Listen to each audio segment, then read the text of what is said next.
வணக்கம். ஆகாஷ்வாணி புதுச்சேரி செய்திச் சுருக்கம் வாசிப்பவர் ஆதவன். குடியரசுத் தலைவர் திருமதி திரௌபதி முர்மு 2 நாள் பயணமாக மும்பை சென்றுள்ளார். நேற்று மாலை மும்பை மாநில ஆளுநர் திரு ராதாகிருஷ்ணன், துணை முதலமைச்சர் திரு ஏக்நாத் ஷிண்டே ஆகியோர் வரவேற்றனர். மும்பையில் இன்று நடைபெறும் ரிசர்வ் வங்கியின் 90வது ஆண்டு நிறைவு விழாவில் குடியரசுத் தலைவர் பங்கேற்று சிறப்புரையாற்றுகிறார். இந்நிகழ்ச்சியில் மத்திய அமைச்சர் திரு ஜோதிர் ஆதித்ய சிந்தியா, மராட்டிய மாநில முதலமைச்சர் திரு தேவேந்திர பட்னாவிஸ் ஆகியோர் கலந்து கொள்கின்றனர். ரிசர்வ் வங்கியின் ஆளுநர் திரு சஞ்சய் மல்கோத்ரா அனைவரையும் வரவேற்று உரையாற்றுகிறார்.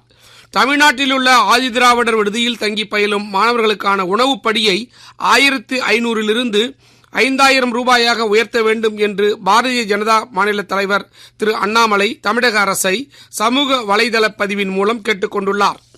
கோடை விடுமுறை தொடங்கியுள்ள நிலையில் நீலகிரி மாவட்டத்திற்கு அதிக அளவில் சுற்றுலா பயணிகள் வரக்கூடும் என்பதால் இன்று முதல் இ பாஸ் நடைமுறைப்படுத்தப்படுகிறது. வார நாட்களில் நாளொன்றுக்கு 6000 வாகனங்களும், வார இறுதி நாட்களில் 8000 வாகனங்களும் அனுமதிக்கப்பட வேண்டும் என்று சென்னை உயர்நீதிமன்றம் அறிவுறுத்தியபடி மாவட்ட நிர்வாகம் ஏற்பாடுகளை செய்துள்ளது குறிப்பிடத்தக்கது. திண்டுக்கல் மாவட்டம் கொடைக்கானலில் உள்ள மன்னவனூர் சூழல் சுற்றுலா மையத்தில் பராமரிப்பு பணிகள் நடைபெறுவதால் இன்று முதல் 4 நாட்கள் சுற்றுலா பயணிகள் அங்கு செல்ல தற்காலிக தடை விதிக்கப்பட்டுள்ளதாக வனத்துறை அறிவித்துள்ளது.